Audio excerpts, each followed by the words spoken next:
Selamat pagi, Bapak Ibu dosen dan teman-teman semuanya. Perkenalkan, nama saya Jihan Rana Vitasari.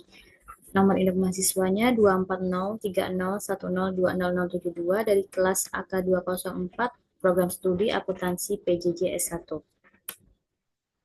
Pada kesempatan UAS kali ini, saya akan mempresentasikan materi ekonomi makro yang terbagi dalam dua topik utama. Yang pertama yaitu topik inflasi, dan yang kedua yaitu topik nilai tukar dan sistem nilai tukar. Langsung saja kita ke topik yang pertama, yaitu uh, topik inflasi. Apa sih itu inflasi? Inflasi adalah suatu keadaan di mana terjadi kecenderungan kenaikan harga-harga barang dan jasa secara umum dan terus-menerus dalam jangka waktu tertentu. Inflasi mengindikasikan menurunnya nilai mata uang terjadi karena ketidakseimbangan antara arus uang dan arus barang yang mempengaruhi daya beli masyarakat. Kriteria inflasi yaitu suatu fenomena disebut inflasi jika memenuhi beberapa kriteria, antara lain kenaikan harga terjadi secara umum terhadap banyak barang dan jasa. Yang kedua yaitu kenaikan bersifat berkelanjutan, bukan temporer. Yang ketiga yaitu inflasi biasanya diiringi dengan ketidakseimbangan antara permintaan dan penawaran dalam perekonomian, serta adanya jumlah uang yang beredar dalam perekonomian cenderung meningkat lebih cepat dibandingkan produksi barang dan jasa. Sekarang kita akan membahas apa saja penyebab inflasi. Inflasi disebabkan oleh beberapa faktor, baik dari sisi permintaan, biaya produksi, maupun kondisi eksternal seperti harga barang impor dan hambatan struktural dalam perekonomian. Dalam kerangka analisis ADAS atau Aggregate Demand dan Aggregate Supply, inflasi dapat terjadi karena yang pertama, permintaan agregat atau AD meningkat sementara penawaran agregat atau agregat supply tetap, sehingga harga menjadi naik. Inilah yang disebut sebagai demand pull inflasi. Yang kedua yaitu penawaran agregat menurun akibat kenaikan biaya produksi, misalnya adanya kenaikan harga bahan baku atau upah tenaga kerja. Hal ini yang menyebabkan terjadinya cost push inflasi. Nah, kedua kondisi tersebut mendorong terbentuknya tingkat harga baru yang lebih tinggi dari sebelumnya. Selanjutnya kita akan belajar tentang apa saja jenis-jenis inflasi. Inflasi dibagi menjadi 4 jenis utama, yaitu demand pull inflasi, yaitu suatu fenomena yang terjadi saat permintaan barang dan jasa meningkat tajam melebihi kapasitas produksi. Yang kedua yaitu cost push inflasi, disebabkan oleh naiknya biaya produksi seperti upah dan bahan baku. Lalu yang ketiga, adanya import inflasi. Nah, fenomena ini terjadi akibat adanya kenaikan harga barang impor, misalnya karena depresiasi nilai tukar. Lalu yang keempat, adanya inflasi struktural. Fenomena ini disebabkan oleh kendala struktural seperti infrastruktur yang buruk atau ketergantungan pada sektor tertentu. Yang pertama, kita akan belajar lebih mendalam terkait apa itu demand pull inflasi. Nah, pada inflasi jenis ini, permintaan agregat dalam perekonomian menjadi meningkat. Nah, hal ini digambarkan dengan pergeseran kurva permintaan dari AD1 ke AD2. Bisa dilihat di sini pada gambar grafik, yaitu adanya grafik dari AD1 bergeser ke AD2. Nah, akibatnya harga menjadi naik dari P1 ke P2 karena penawaran tidak mampu mengikuti permintaan yang melonjak. Yang kedua, kita akan belajar terkait cost push inflasi. Nah, cost push inflasi ini adalah inflasi jenis yang terjadi ketika biaya produksi meningkat, misalnya karena kenaikan harga bahan baku atau energi. Akibatnya, kurva penawaran bergeser dari AS1, bisa dilihat pada gambar grafik, yaitu kurva AS1 bergeser ke kurva AS2, sehingga output menurun dari Y1 ke Y2. tetapi harga tetap naik dari P1 ke P2. Ini biasanya disertai kontraksi ekonomi karena produksi yang menurun. Yang ketiga, yaitu impor inflasi. Fenomena ini terjadi karena adanya kenaikan harga barang impor, terutama bahan baku produksi, yang menyebabkan biaya produksi dalam negeri menjadi meningkat. Seperti yang bisa kita lihat dalam gambar grafik berikut ini, yaitu adanya permintaan yang meningkat dari AD1 ke AD2. Tetapi produsen kesulitan memenuhi karena biayanya yang tinggi, sehingga kurva penawaran bergeser dari AS1 ke AS2. Akibatnya harga menjadi naik dari P1 ke P2, tetapi output relatif tidak berubah.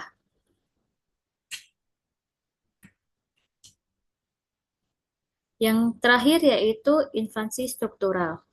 Nah, inflasi ini disebabkan karena adanya ketidakseimbangan permanen atau jangka panjang antara permintaan dan penawaran yang disebabkan oleh kendala struktural dalam perekonomian, seperti adanya infrastruktur distribusi yang buruk, contohnya jalan yang rusak atau pelabuhan macet.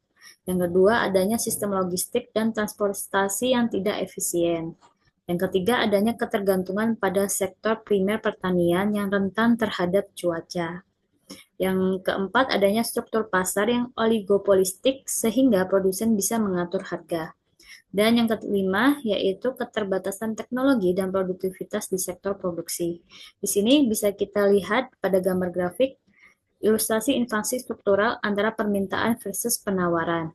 Pada grafik warna orange, yaitu adanya permintaan agregat.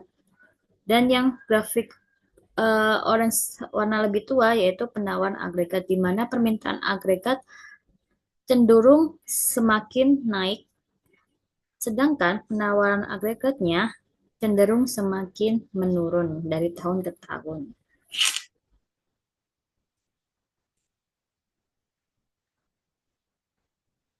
Selanjutnya yaitu pengukuran inflasi.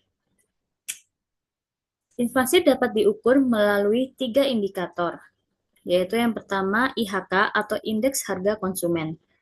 IHK digunakan untuk mengukur perubahan rata-rata harga barang dan jasa yang dikonsumsi oleh rumah tangga. Yang kedua adalah Indeks Harga Produsen. Nah, Indeks Harga Produsen atau IHPB ini digunakan untuk mengukur harga pada tingkat produsen atau grosir. Yang ketiga yaitu deflator produk domestik bruto atau PDB, yaitu uh, pengukuran yang digunakan untuk mengukur inflasi secara menyeluruh dengan membandingkan PDB nominal dan PDB realnya. Nah, sedangkan IHK adalah metode yang paling sering digunakan karena mencerminkan langsung biaya hidup konsumen. Nah, sekarang kita akan belajar bagaimana kebijakan untuk mengatasi inflasi. Kebijakan pengendalian inflasi dapat dilakukan melalui kebijakan moneter, kebijakan fiskal, maupun kebijakan non-konvensional atau kebijakan lainnya. Jadi kebijakan moneter dilakukan oleh bank sentral, misalnya menaikkan suku bunga atau BI rate, lalu ada melakukan operasi pasar terbuka dan meningkatkan cadangan wajib minimum bank. Lalu adanya kebijakan fiskal, yaitu yang dilakukan oleh pemerintah seperti mengurangi belanja negara atau menaikkan pajak agar konsumsi masyarakatnya berkurang.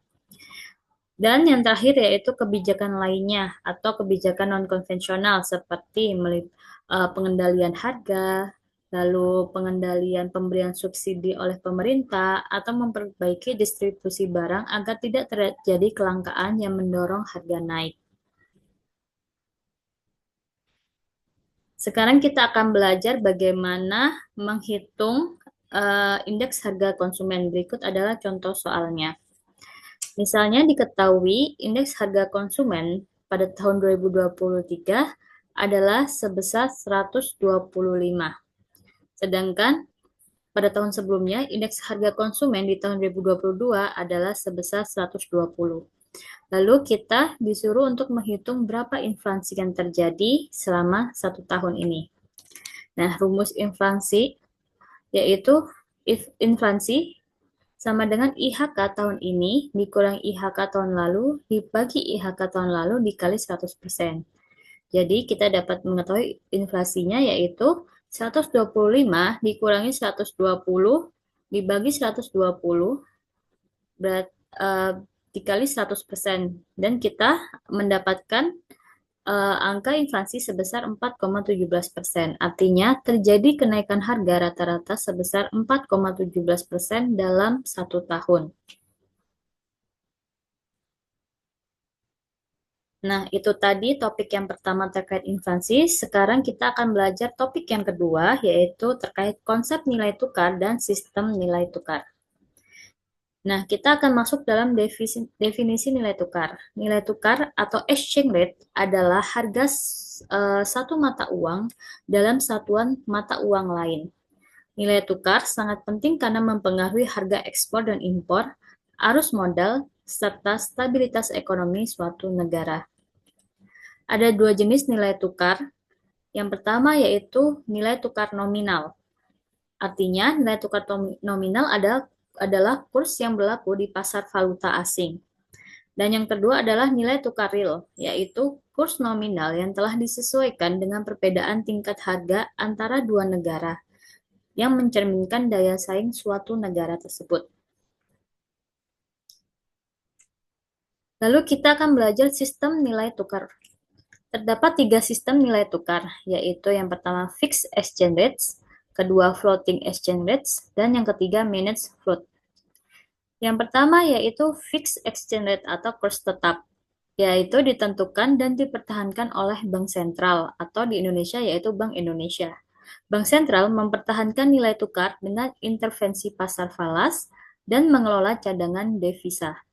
Kelebihan dari kurs tetap adalah stabilitasnya.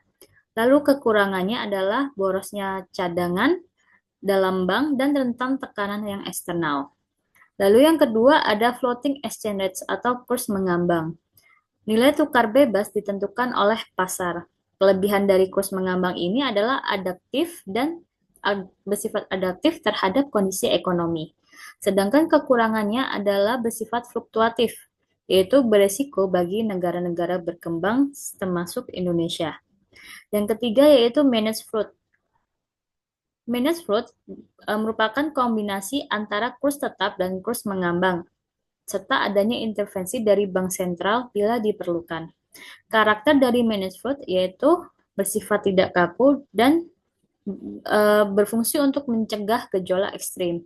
Nah, managed float ini umumnya digunakan di negara-negara berkembang termasuk negara Indonesia kita menganut sistem nilai tukar managed float. Selanjutnya yaitu jenis-jenis nilai tukar.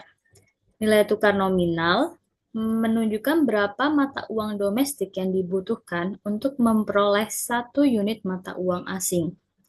Nah, nilai tukar real atau RER berfungsi untuk mengukur daya saing harga barang domestik terhadap luar negeri. Nah, untuk mengetahui nilai tukar real ini, kita dapat menggunakan rumus RER sama dengan dalam kurung E dikali P bintang, lalu dibagi P. Nah, di mana E ini merupakan nilai tukar nominal, P bintang merupakan harga di luar negeri, dan P adalah harga domestik atau harga di dalam negeri. Nah, kita sekarang masuk pada contoh soal bagaimana kita mencari nilai tukar real atau RER. Misalnya, jika diketahui 1 dolar sama dengan 14.000 exchange rate-nya, nah, harga barang pada Amerika Serikat adalah sebesar 10 dolar, di mana harga barang yang ada di Indonesia sebesar 150.000 rupiah. Nah, kita disuruh untuk menghitung berapa nilai tukar realnya. Kita bisa menggunakan rumus yang tadi, yaitu RER sama dengan E dikali P bintang dibagi P. Jadi, RER sama dengan 14.000 dikali 10 dibagi 150.000. Dan kita mendapatkan nilai tukar realnya sebesar 0,93. Nah, artinya apa? Artinya, jika RER lebih kecil dari 1, maka barang domestik termasuk dalam harga yang mahal. Sedangkan jika RER lebih dari satu, berarti barang domestik murah dan bersaing dengan harga di luar negeri. Karena kita mendapatkan nilai RER-nya sama dengan 0,93, yang artinya lebih kecil dari satu, maka dapat dikatakan bahwa barang yang ada di domestik ini termasuk barang yang mahal. Begitu. Lalu kita akan masuk ke contoh soal kasusnya, bagaimana kita menghitung nilai tukar real. Diketahui suatu barang di Indonesia dijual seharga Rp120.000. Barang sejenis di Amerika Serikat dijual dengan harga $10. Sedangkan nilai tukar nominal yang berlaku saat ini adalah sebesar Rp15.000 per 1 US dollar. Pertanyaannya yang pertama, berapa nilai tukar real atau real exchange rates? Lalu yang kedua, apakah barang Indonesia lebih kompetitif dari barang Amerika Serikat? Dan ketiga, apa yang terjadi jika nilai tukar nominal berubah menjadi 13.000 per USD dollar? Nah, diketahui harga barang di Amerika Serikat atau kita sebut dia P bintang sama dengan $10. Sedangkan harga barang domestik di Indonesia atau P sebesar Rp120.000. Kurs nominal atau E sama dengan 15.000 per US dollar. Nah, cara menghitung RER-nya kita gunakan rumus yang tadi. E dikali P bintang dibagi P sama dengan 15.000 dikali 10 dibagi 120.000 sama dengan 1,25. Nah, artinya apa? Karena kita mendapatkan nilai tukar realnya sebesar 1,25 yang artinya lebih besar dari 1, berarti harga di dalam negeri atau harga barang domestiknya relatif lebih murah atau bersifat kompetitif dibanding barang dari luar negeri atau dari Amerika Serikat.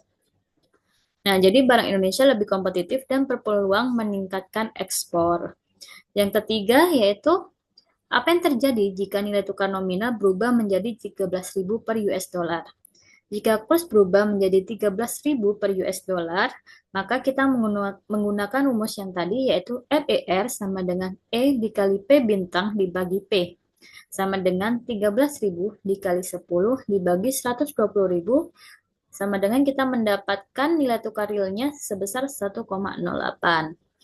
Jadi, 1,08 itu lebih besar dari 1, di mana artinya meskipun nilai kursnya turun dari 15.000 ke 13.000, tapi barang di Indonesia tetap bersifat kompetitif.